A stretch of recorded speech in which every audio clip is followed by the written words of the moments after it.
My work environment was 3 monitors, my cell phone, my work phone, and a chat. So it was like all of the things were coming at me all at the same time. And I wasn't in the place mentally where I learned how to shut that off.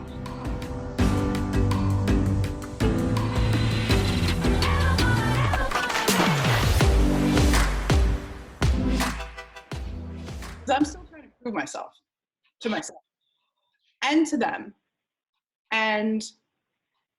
but mostly to me.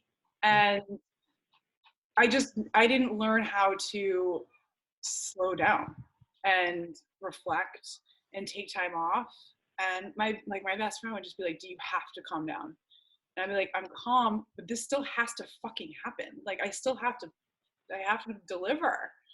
And there's also the amount of pressure that I put on myself because of the franchisees. And this has nothing to do with anything but my personal thing. Like I took it that I was the marketing, a very, very important part of the marketing component for franchisees. These types of franchisees didn't have like hundreds of thousands of dollars in the bank. They were going in with an amount of money that meant a lot to them. Not that money doesn't mean a lot to people, but this meant a lot to them. This was college educations for the kids. This was savings. This was money that was critical, right? And if I didn't deliver their marketing assets, they didn't make money. And they had bought into the company emotionally and financially. And if I didn't get them what they needed, they didn't make the money that they needed to survive. Now, that is my sole responsibility, but that lays on the marketing department for a franchisee company of that caliber. And I took it personally, and I didn't want to let those people down. You were feeling out of control when this was going on. Were you aware that you were kind of in overdrive? And well, I was invincible. So I was aware that like this was not going to be sustainable for much longer, but my body started telling me that it was time to like chill out, and I didn't want to hear it. And things started happening physically where, now mind you, at this point in time, I'm like 14% body fat, right?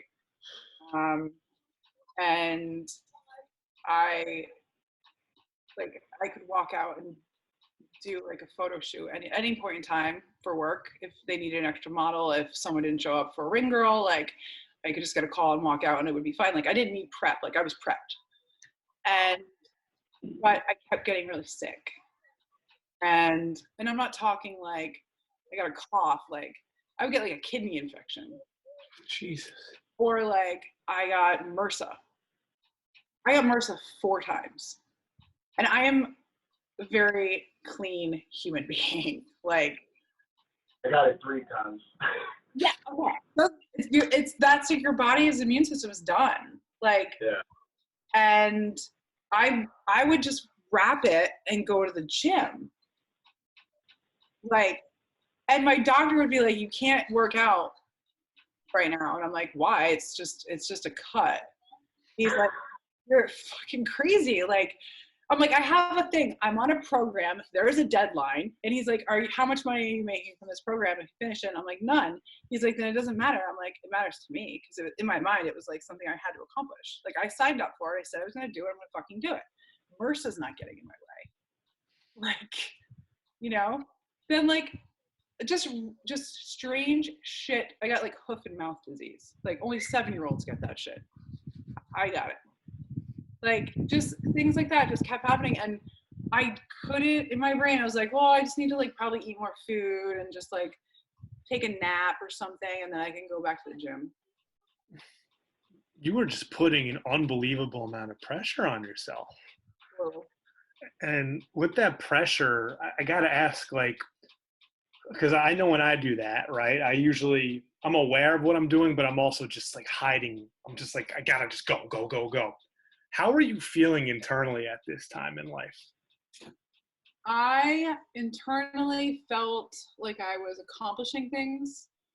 I felt like I was showing up. I felt like I wanted to peel my own skin off at times, that is like a feeling that I get when I can't fucking deal with anything. Like I have this, like when I have like anxiety really bad, I get to the point where I like no longer want to be in my own body.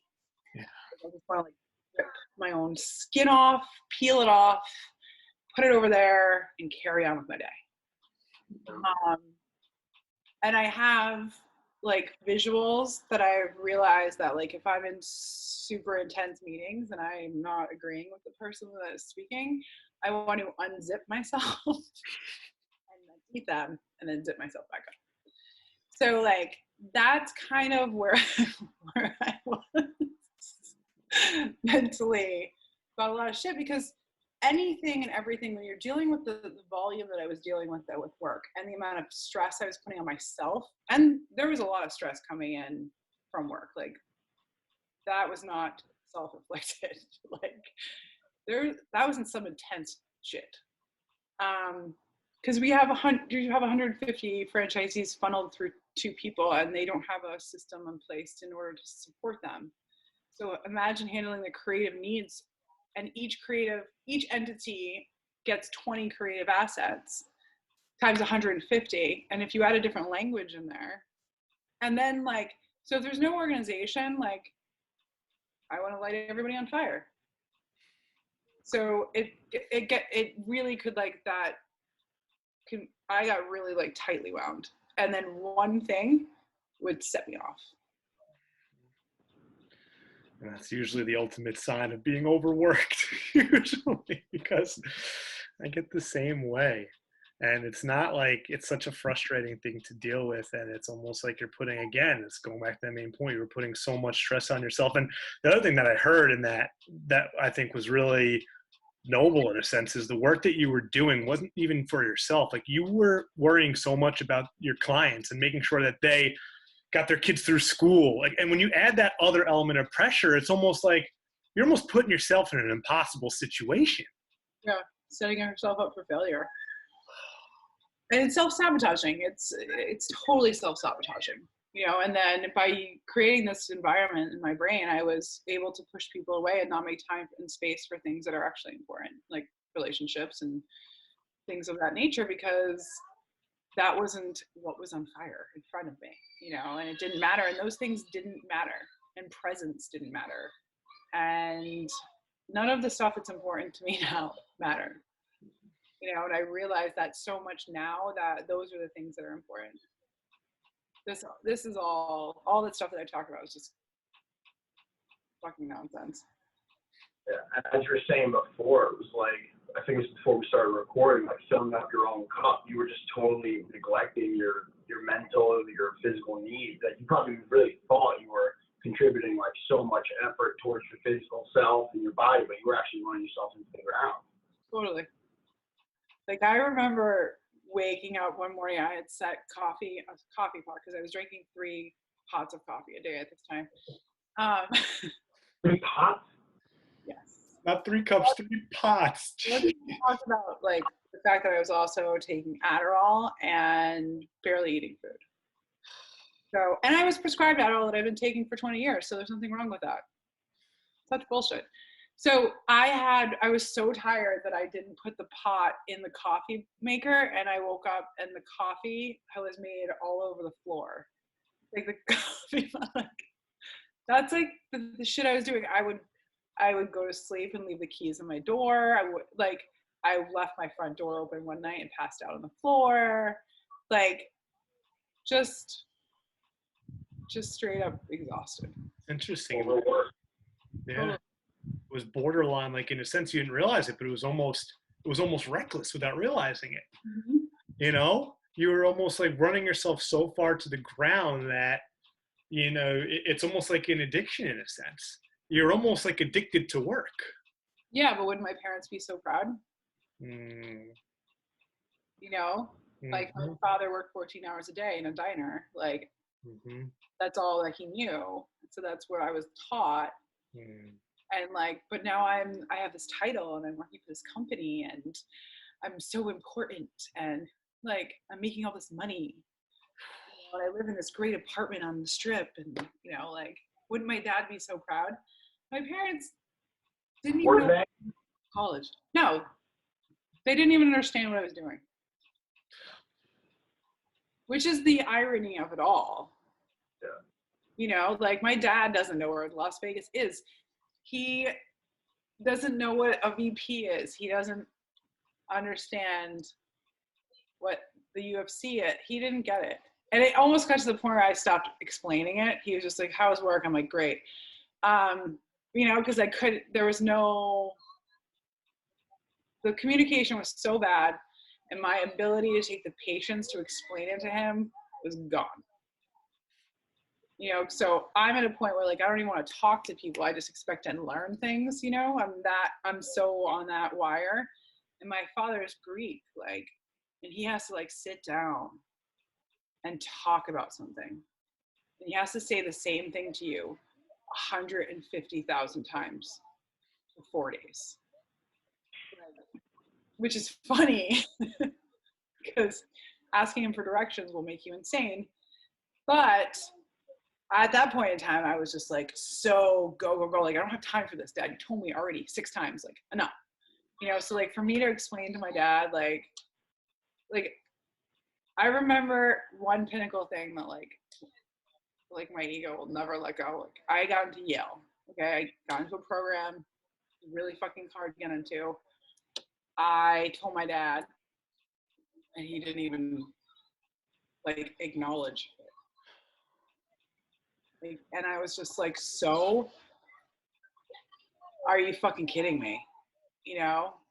Like, are you kidding me? Like, I am in Vegas. I'm working for this fucking company. I have this job. I'm like, I've done all the things, like I am fucking successful here. I got into fucking Yale, 3,000 people applied. They picked 35, and my dad didn't even acknowledge, not even like a congratulations, just like, have you spoke to your mother? That was the response. And I was like, oh, I have to go right now. I gotta ask you, how hurtful was that for you? So hurtful, but it's hard to explain. I feel like we can do an entire on just this subject because it's super fucked. I didn't come from like a loving family, like I can tell you to this day, my father has never told me that he loved me.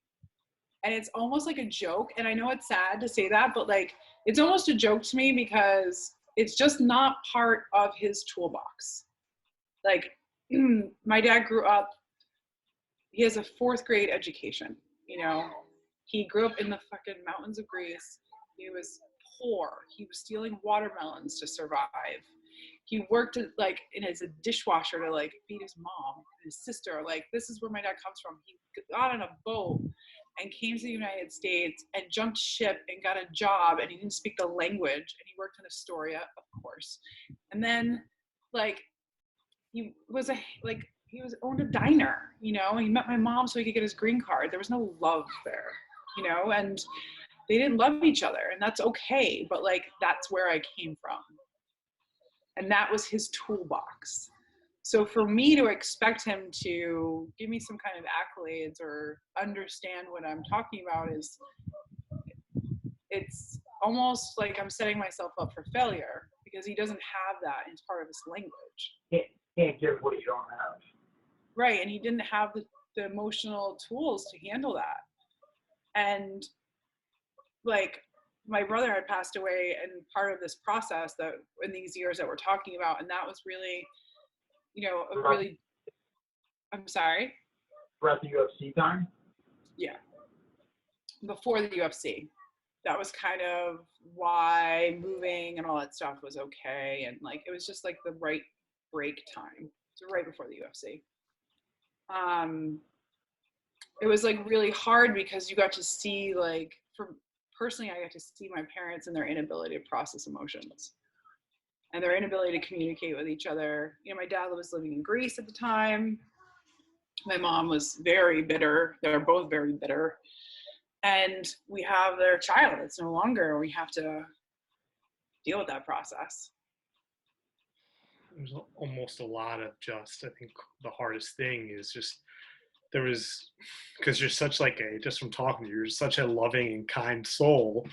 And for you, that's got to be so hard, because it's almost like sometimes the only thing that you want maybe is to be loved in return, and to feel that love that you've been working so hard to get and that you give off to so many other people. Yeah, now I'm a very loving human. Then I was not. Then the time period that we're talking about right now, I was very caged.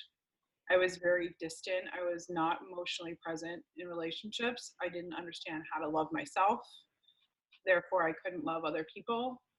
I didn't realize I was in relationships because of my inability to process my own shit, using those things to kind of get in between me and me handling my own emotional status, because I never learned about how to do that or even what that meant. And I'm a very different person than I was now. And I'm very grateful for all of the stuff because of the person I am now. And I know that sounds very cliche to say, but like, I was a caged heart. And I used that very well to my advantage for a very long time. It served me very well to be cold and emotionless and not let people in and push people away and be so busy. And, you know, be so busy I couldn't make time for people. And that was just all me pushing people away so I wouldn't get hurt. You know, and now I realize that I'm on the complete other side of that, where I have no cage and I have no barriers and I have no walls. And it's like, it's so different, because it's like, I Almost never, like I'm sorry. almost like you're two different people. I am two different people. I'm totally a different person than I was. And I'm so happy about that. Because love is amazing. And I'm not just talking about love and like with a partner. I mean like love and like doing things for love and doing things for service and doing things to help other people be better versions of themselves. And it doesn't mean that I expect them to level up. It just means that they might have a new tool to help themselves to be a better version of themselves. And if I can provide that, then that is such a beautiful gift. And it makes me feel like why I'm here, you know? It's an unbelievable gift, like you said. And I think what's even more amazing is how you were able to, I mean, literally go through hell and back and have this incredible mindset now, where you can almost look someone in the eye and say, listen, like, I love you. I want to be here for you. And I'm going to do anything to help you. I think that's one of the most beautiful things imaginable. And for you, and again, the audience doesn't really know exactly what happened yet. I forgot we haven't gone there yet.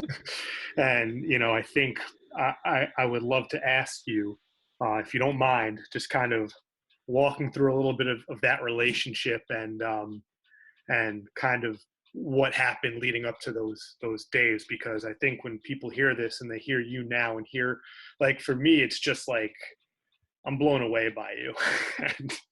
and to hear all of this, it gives me so much hope when I'm at the bottom of my barrel, because my God, what you've been through is I don't wish on any human, but the way you've reacted to it, I wish that strength on every human. But without further ado, I'll let you keep talking about it.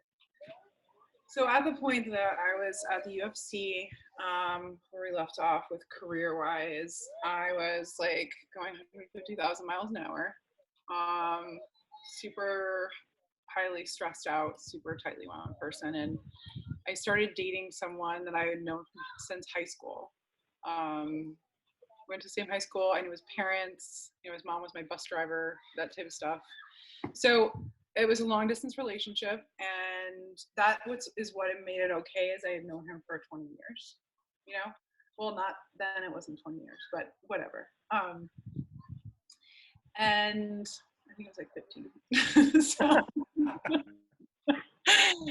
So it was really like familiar and comfortable and safe, and it was distant, so I could make space for it because it really wasn't a lot of time, except it was a lot of traveling, which is something I needed to do at the time anyways. I needed to take some space for myself, so this kind of worked out for me. And we were dating for like a year, and he was in the middle of a divorce, or so I was told. And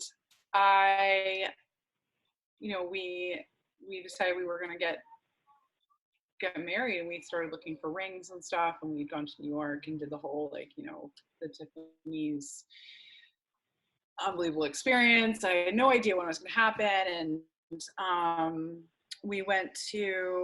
I took a couple months, and we went on a bunch of trips. We went to Turkey, Greece, the Maldives, and then came back home. And then we went to the Bahamas for Christmas.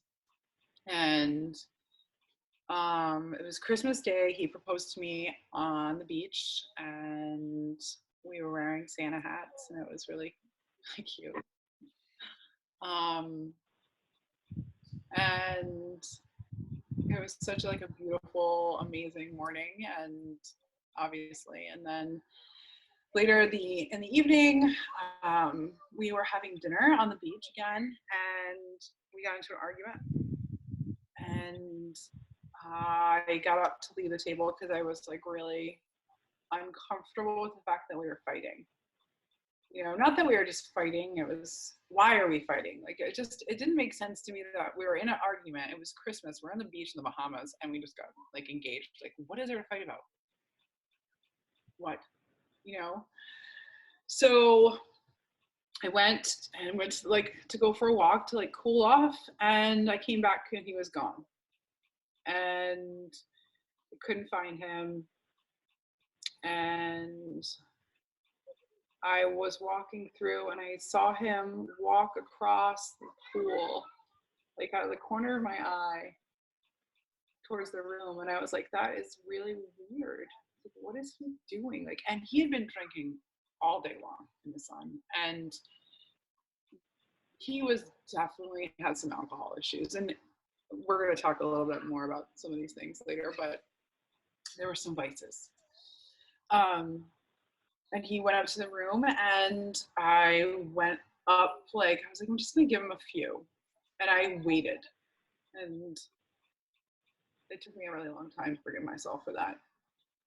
But I couldn't get in the room when I went up, and my key wasn't working. And then I went to the front desk, and then they gave me a new key, and that didn't work. And then I went back up, and it didn't work again. And I went back to the front desk, and I got the manager, and she couldn't get in either. He had locked the doors from the inside out. And we finally were out there for like 45 minutes trying to break into this hotel room. And we walked around the front of the building, and I had like the little guy, say little, he hoisted me up through onto the balcony of our room. And I walked in, and he had hung himself. And I found his body hanging from the bedpost and 2 inches from the ground. And I unhooked him or untied him, and I tried to provide CPR to him, and I started screaming, and everyone around me was standing there staring at me like I was fucking crazy. And I just remember being like, why isn't anyone going to help me? And I didn't understand until later that he was dead. He was purple. He was not, they were like, sweetie, what are you doing?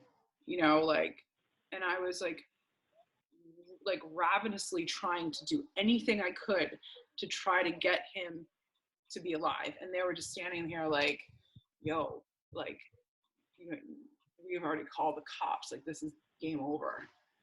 Like, and I was like, no, this isn't game over. This is not game over. This is not game over. And I just was screaming, and they had to like get me to calm down. The cops came, they like started taking all my stuff, they started taking his stuff, they like put me on the balcony so I couldn't like see what was happening. And I remember just losing my fucking mind, and there were cops there, and they wouldn't let me in the room, and they wouldn't let me off the balcony. And someone came and gave me my cell phone, and this strange woman was standing next to me, rubbing my leg, talking about God. And I was like, I don't know what the fuck you're talking about. Like, I do not know what's going on right now. Like I was not allowed to be in control of the situation, and no one was telling me shit.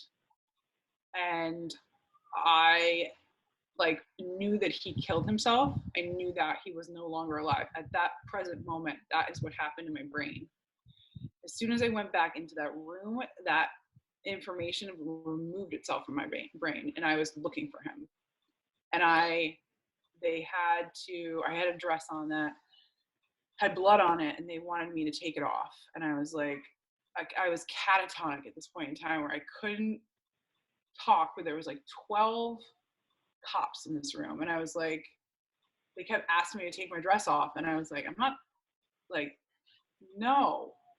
So I remember them just taking my dress off of me. So I was just standing there naked in this room full of fucking police officers, and they putting a sweatshirt on me and sweatpants, and then taking me down to the police station. And I went down to the police station with the same woman who was sitting on the fucking balcony with me, talking about God. And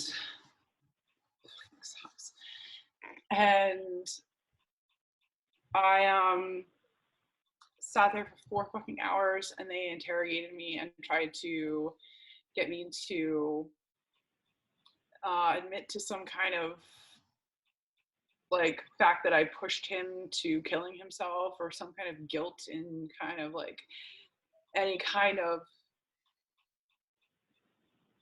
reasoning behind his actions had anything to do with me. And then they tried to accuse me of being like some part of this in some way, shape, or form, that I had anything to do with this. And I like literally was just like, what the fuck is happening right now? Like, what the fuck is happening right now? Like, I at this point in time erased that. That was gone. So I didn't know what she was talking about. Like, no one was dead. Like, there was nothing. I didn't understand what the fuck was going on. And this woman next to me started to take care of me. And she was like the most crucial human being in my life at this point. This strange woman. I remember her face. I have no idea. I'll probably never see her again, but I cannot tell you if that woman wasn't there. Like, I don't know what I would have done. And I gave my statement, and I left, and I went, and they took me back to, they tried to take me back to the same part of the resort, and I like fled. And I remember running and crawling on the ground, and was like, I'm never going back there. I'm never going back there. I don't know what happened back there, but I'm never going back there. And I remember just crawling in like the dirt and the mounds on the sides of the resort, like trying to get the fuck away from everything, and just losing my fucking mind. And brought me to another part of the hotel, and this angel woman is still with me, and she's trying to tell me that I need to go to sleep. And I was like, I'm not going to sleep ever again. And I kept asking for Doug. I was like, where's Doug? Please tell him I need him right now. It's so important. I need him. Like, I need him. And they were like, it's okay. And I'm like, I don't know what's going on, but I need Doug. Like, right now, this is really fucking bad. I don't know what's going on, but this is really fucking bad. That's all I can process. It's really bad. And I need him here because I need his help. And it was like, I was so helpless at this point in time. I felt like a child. I felt like I couldn't take care of myself, and I couldn't do anything for myself. I had a strange woman sitting next to me, like, and she put me in a bathtub, and she washed me, and she took off all my clothes, and she made me cut I I ripped my fingernails off to like the bone. I would just remember it was like ripping them like this, just ripping them off. And I asked for nail clippers and she wouldn't give them to me because she was afraid I was going to cut myself with them. And I was like, I just need a nail file. Like, I'm bleeding. And she bathed me and then she put me in a bed and tried to make me drink ginger ale and feed me a bagel. And I like puked all over myself. And I like didn't understand what the fuck was going on. Like, I didn't know what happened. And I knew I was a US citizen. And I don't know how I knew this. Like, but I just asked to talk to the US Embassy. And I don't know why. I don't know how I knew this. I really honestly think this is from like watching CSI shit like over and over again. But like, I needed to talk to the US Embassy. And as soon as I did that, everyone's like changed their fucking attitude towards me. It was like, as soon as the US Embassy was there, it was like all of my things magically appeared. All of my, like, I got I was on a plane the next day. I was like, everything was taken care of. Like, it was like magical thing. Like, people changed anything to how they talked to me. The cop that was there was very different. And I was like, what is going on? And I went home to Rhode Island. Now I had this apartment that was open and my ex-boyfriend was living in the house. He just moved home like a week before. He lived in North Dakota. And I called him and I told him what happened. And he was like, just tell me where to get you, you know. Now he picked me up from JFK and I was a fucking disaster. I didn't know what was going on. All I knew is something really bad happened. And I didn't know where Doug was. And I didn't know where, like, what was going on. Anything. Nothing that was going on. I was like a catatonic shell of a human being that was just floating. I was crying anywhere I wanted to. There was no regard for human beings around. I had no sense of awareness. I would just start crying and sit down. Like in the airport while walking. I would just cry and sit down. And someone would come over and be like, you can't sit right there. And they would move me to a chair. Like, it was just like I had no sense of anything that was going around me except I was falling apart. And it didn't matter. It didn't matter if what else was happening. And Gene picked me up from the airport and I just cried and I just told him I didn't want to do this anymore and I couldn't handle anything. And when I landed, I had to drive back to Las Vegas because I had my dogs in Vegas and I still lived in Las Vegas. All my shit was there and I was a shell human and that was in New York going to Rhode Island, and I needed to figure out how did these things going to happen, because I can't go back to Vegas because there's no one there to support. I knew I had to be around people. Like, I knew I couldn't be alone. Thank God I had that self-awareness, but I had to be with somebody, and thank God for Gene. Like, thank God for Gene. And he drove me like 2 days later, or the next day, right after we landed. I was like, we gotta go now, because I didn't have, like, all of my money was in Doug's name, everything I owned. So I had to move all my assets into his name because I had the IRS lost fucking 4 years of my taxes and we had to rebuild from scratch. And my attorney was like, just in case this goes badly, just take everything out of your name, put it in his name, take the loss. It's the hit. You could walk out of this thing scot-free and you might lose like $3,000. but if this gets hairy and ugly, they could probably take everything. And I was like, all right, I'll play it safe and put all my assets in his name. And I did. So when he died, I didn't have any fucking money because he was still legally married. So everything I owned became part of his estate, which his wife was in control of. Now I'm in Rhode Island with no money, no fiance, no fucking clue what is going on at all. I have no idea how to. I don't have a car. I don't have a brain. I don't have a brain. I'm like a shell of a person.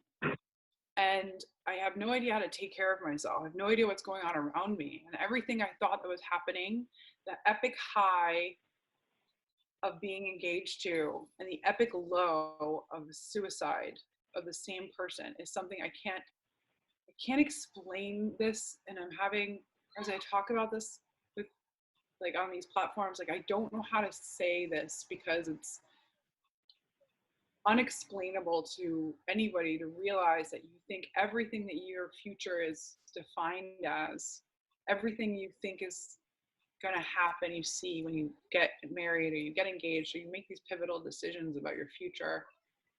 And I had all of those things happen, and then I had all of those things taken away from me 12 hours later.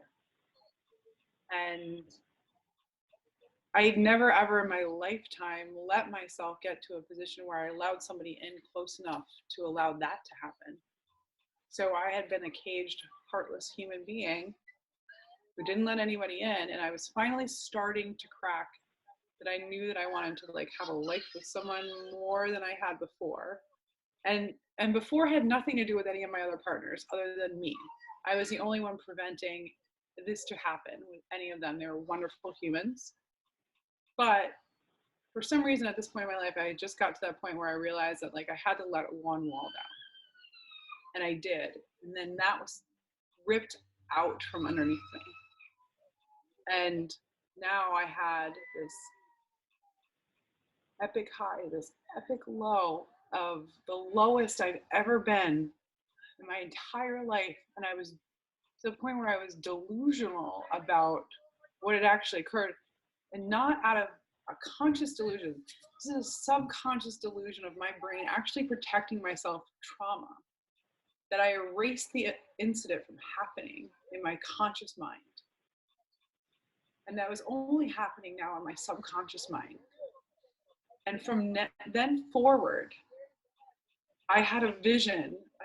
I had the subconscious vision of what they call like flashbacks. But mine was all day long, all the time. So like anything that I did in that car ride, in my bedroom, sleeping, any movement, anything that I did, there was like a screen that was playing, and it was playing between like my eyeballs and like whatever I was looking at. So I could be talking to you, the shell of a human that I was at the time, talking to you. Whatever you were saying, I might hear, I might not hear, but I was watching the same replay of that suicide attempt, that me coming into that room and trying to unhook that noose and provide CPR. That was playing in my vision. Between anything I did all day fucking long, I was replaying this fucking event over and over and over and over again. And I couldn't shut it the fuck off. And there was nothing I could do that could shut this off. And I was physically and emotionally going through the trauma all day, all night long, all the time. And I am a control freak, right? And I couldn't control any of this. There was nothing I could do. I had to do nothing. I couldn't run away from myself because I was the only person that was going through this. There was no external factors forcing me to do this. So I'm dealing with this point where I'm landed. Gene's got me. I'm a shit show. I'm a shell. And I've got this replay of the suicide going on, and I don't know what to do because I need an attorney because I got the Bohemian Police Department trying to frame me for fucking murder, possibly. I've got a lot of money and assets tied up in someone who is very angry with me. Fair. But also not my fault. And I don't have any idea how to handle any of this at all. Like, I don't even know what kind of attorney you would call. I like just started remembering like people that were friends with Doug who were attorneys, and I just called them all and was like, this Doug killed himself, fucking, I don't know what to do, this is what's going on. And they were like, holy shit. And all those guys just like figured it out for me, and not figured it out, but they pointed me in the directions, and I ended up spending like all the credit card money that I had, you know, on retainers. So like now I'm broke in debt for the first time in years, and I'm paying attorneys to like hopefully take care of something so that I don't go to Bohemian jail. Like it was just, and I've lost my fucking fiance, like, and I'm in Rhode Island. Like, it was just so fucking much, and I couldn't deal with any of it. I couldn't deal with it. I was so numb and upset, and I just had to do like one thing, and I knew like, okay, one thing that I had to do, and thank God for my friends and thank God for my network, was I needed my dogs on the East Coast, and I needed all my shit on the East Coast, and I needed to not be paying rent anymore. Like that was like immediately, we have to handle this process, and I have to do it now because it's the 28th of the month, and I'm not paying another month rent because I don't have any money for the, like, I'm like 15 again, just like that, and also incapacitated mentally, and now possibly suicidal. And never in my lifetime have I ever had thoughts of ending my life. Never. And I never understood this is an option, because I'm, from what I told you before, I'm a fighter. I will scrap my way through and fucking come through on the other side, no matter what is in front of me.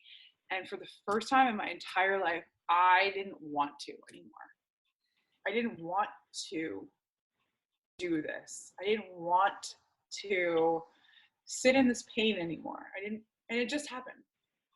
I didn't want to be here. I didn't want to deal with any of this. I didn't want to rebuild my fucking life again. I didn't want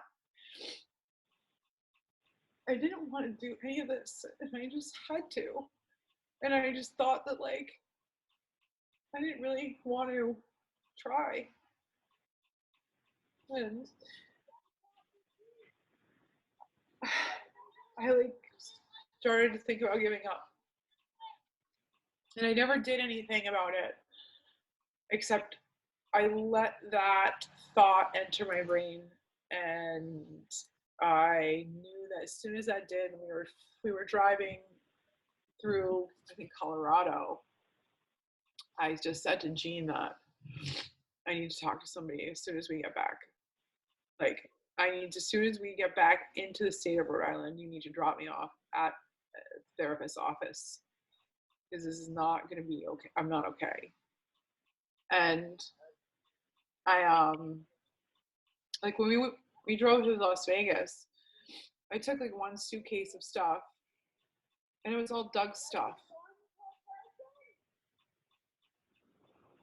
Like, think about how, like, my brain was thinking that all of my things were there, and I didn't have any clothes. I mean, it was Christmas, and I was coming from the Bahamas. I had like bikinis, you know, and like strappy shit.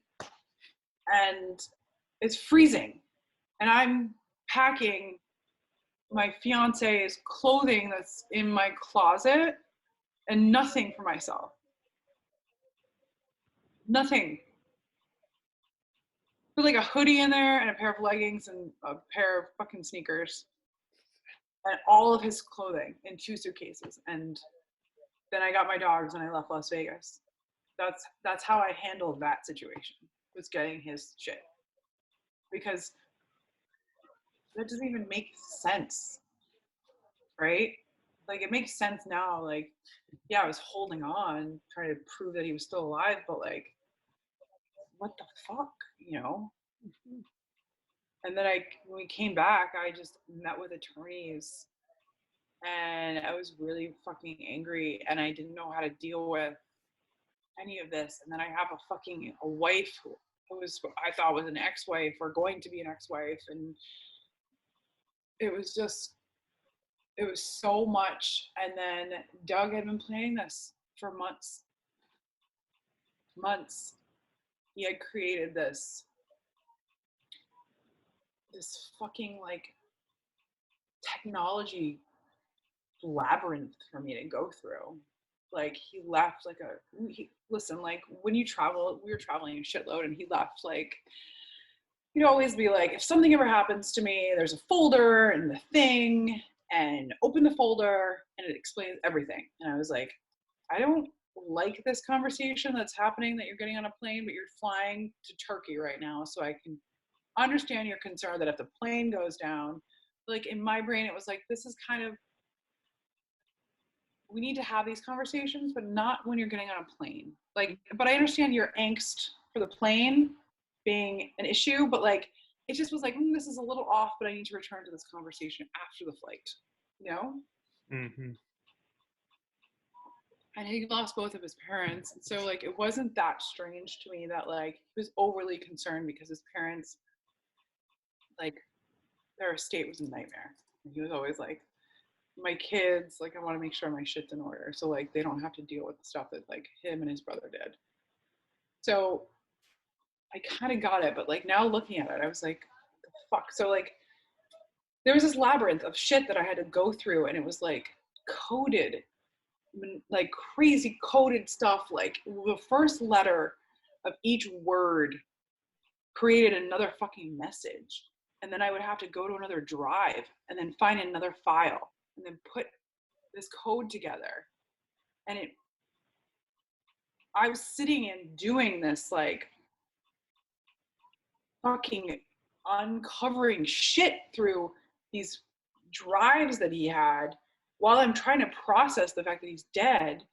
And like, I also don't have a job. It was so calculated. I don't think he planned on doing this there at that time, but he had been planning on doing this for a very long time. And it was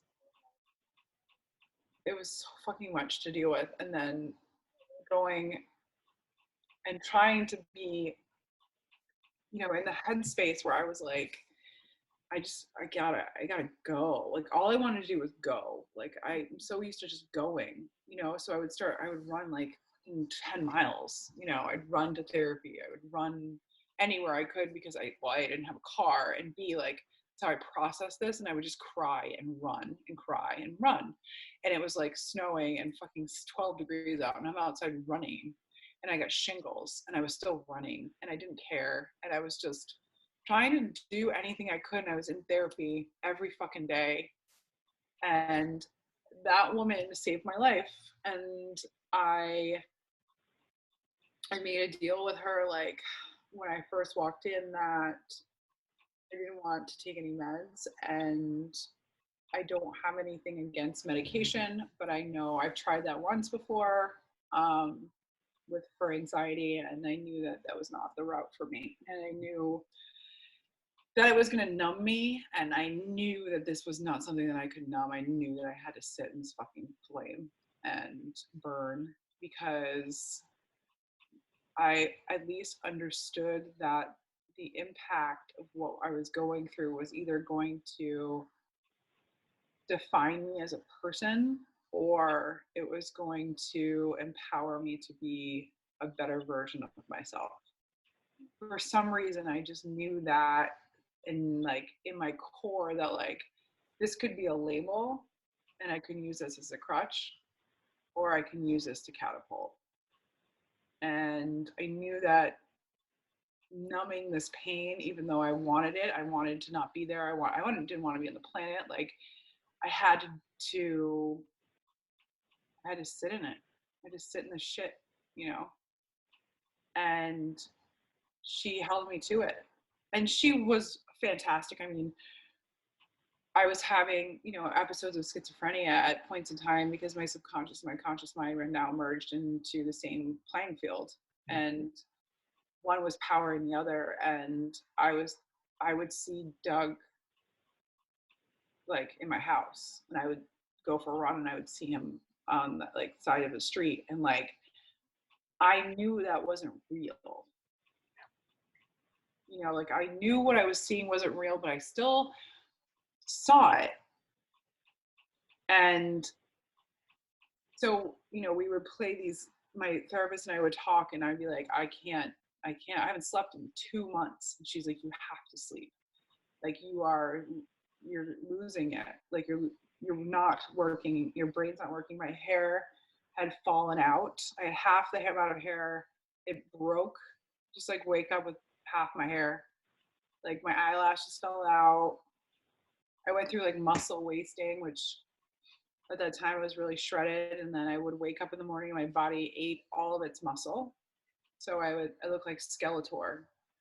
I was already super thin and in shape, but like when you take away that muscle mass, I looked like I went to sleep looking healthy and I woke up looking like an anorexic human being, and I was already really thin.